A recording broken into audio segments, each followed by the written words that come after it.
Welcome to Seth Vidya Mandir Junior College of Commerce and Science online audio video lecture.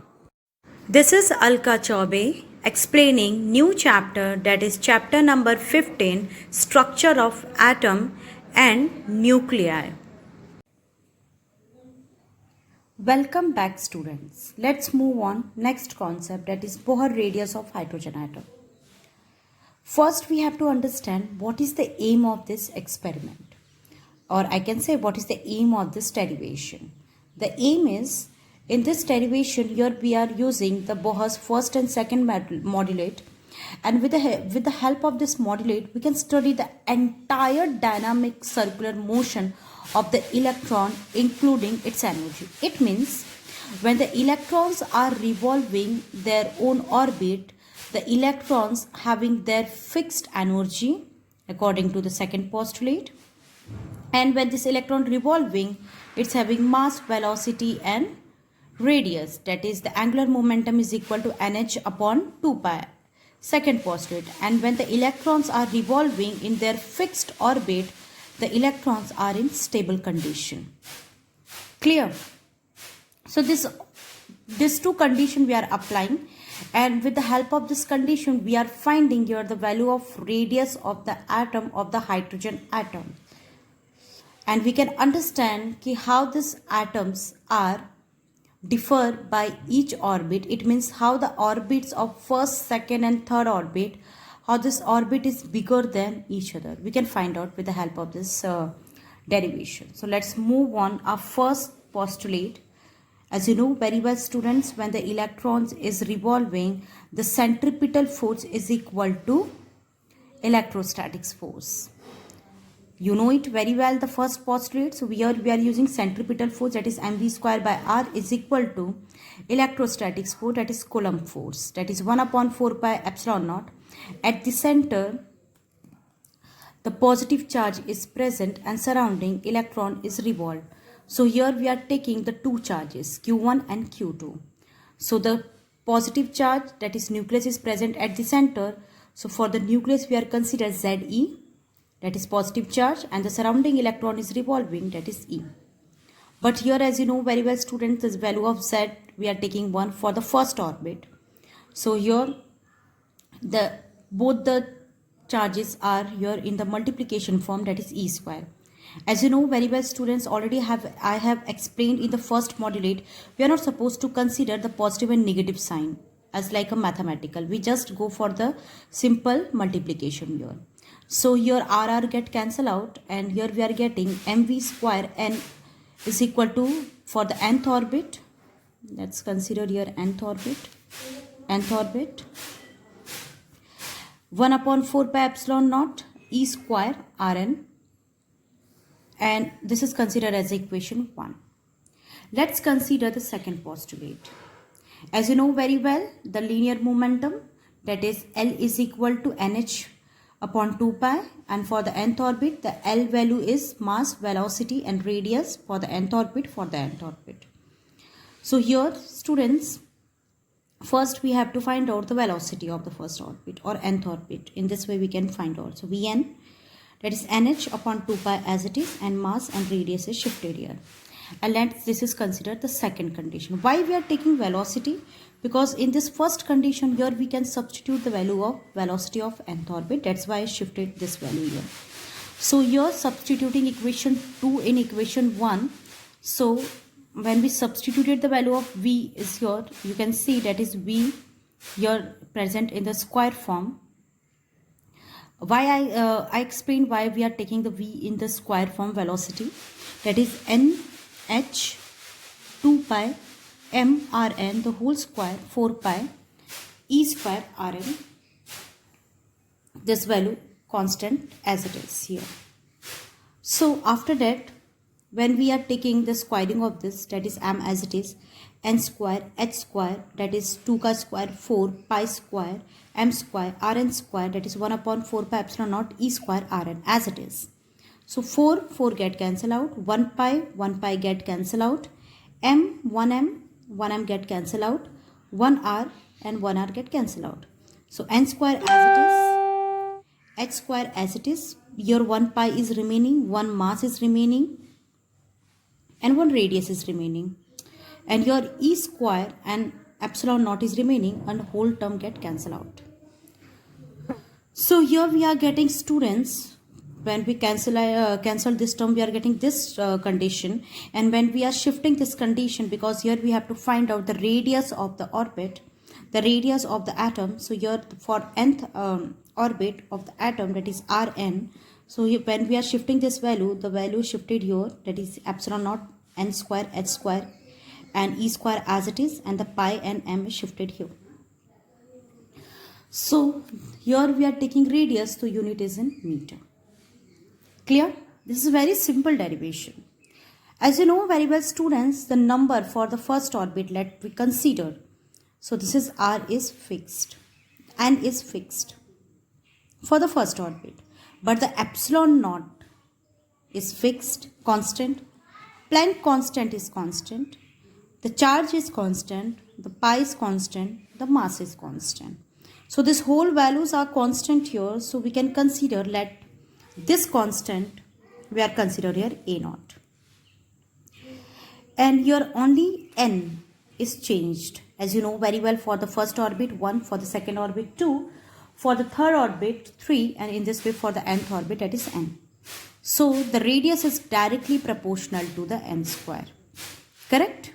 It means when the orbit r increases, its radius is also increased. Here I can explain. When n is 1, the radius is r1. N is 2, radius is r2. In this way, n is 3, radius is r3.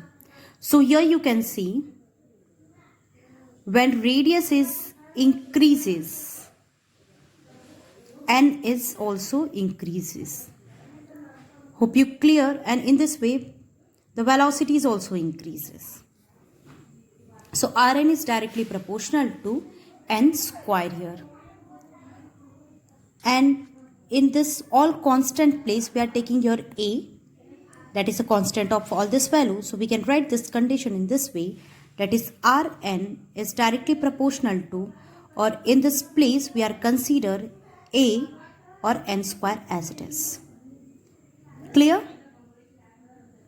And here you can see the ratios are increased each orbit. Let's consider with the help of this example. If we are taking the ratio of their orbit, of the radius of that orbit, that is R1, R2, R3, and in this way Rn. So for the first orbit, as you know, 1. So R1 is 1. For the second orbit, R2 is 2 chi square. How we get it this? See here. This formula is related to this. First orbit, R1 directly proportional to n ka value is 1. So 1 square. So that is R1 is 1. Proportionality when we remove, as you know, we can take there A. Second condition, in this way we are taking 2. R is equal to 2 chi square, that is 4. So in this way we are getting 4. In this way we are getting 9. So when we are taking the ratio of this, we are getting 1, 4, 9. What does it mean? It means, students, here I can explain, because this example is very important for Bohr orbit. I can explain here.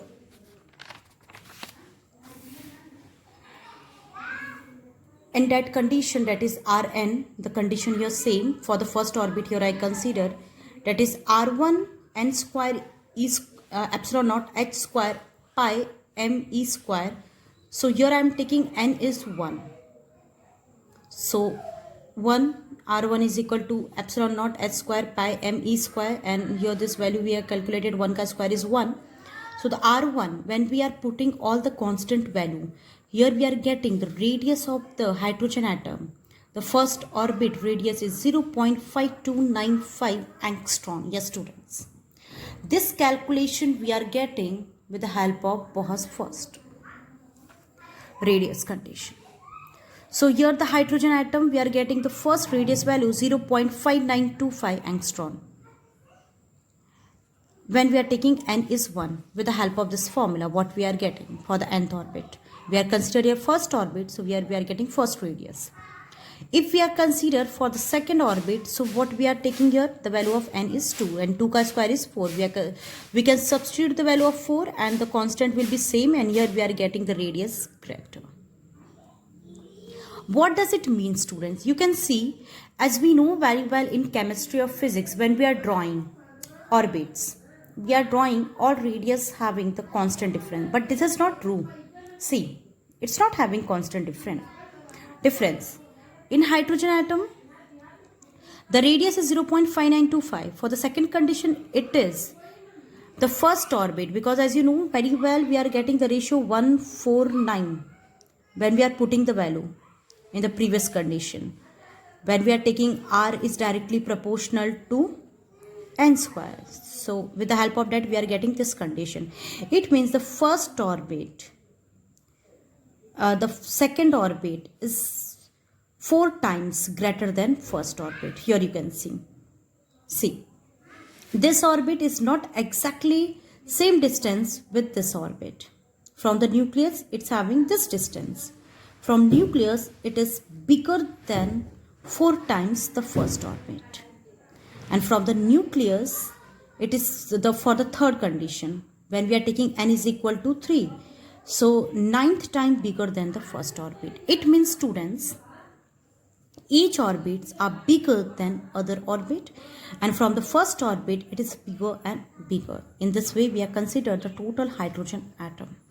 And the Bohr's this radius formula is tremendous, explained very well in physics and chemistry to explain the orbit of the hydrogen atom and the radius of the hydrogen atom, how the first orbit radius and second orbit radius and third orbit radius and nth radius orbits are bigger than each other. So we can find out the value of radius with the help of this derivation. So here we have, students, the star equation. As you know, what we are getting, that is Rn for nth orbit, that is n square epsilon naught h square.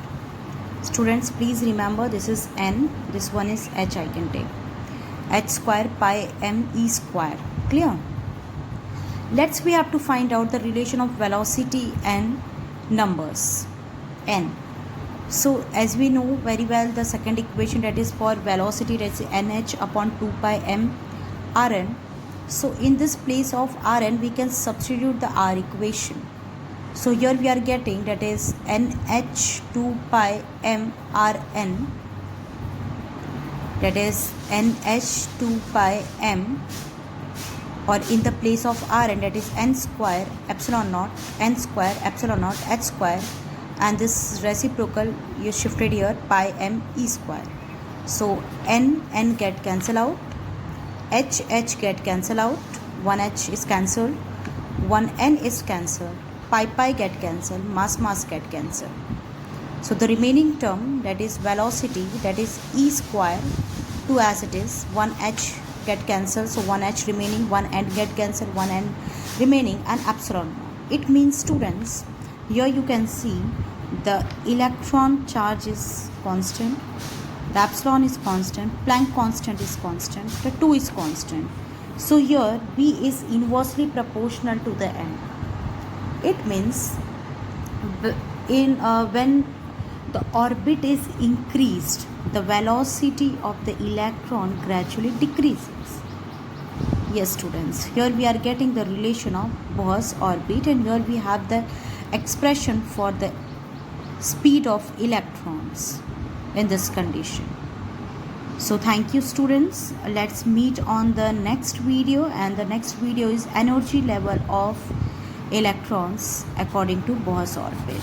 And here we have all these conditions, and this derivation is very, very important in exam, students.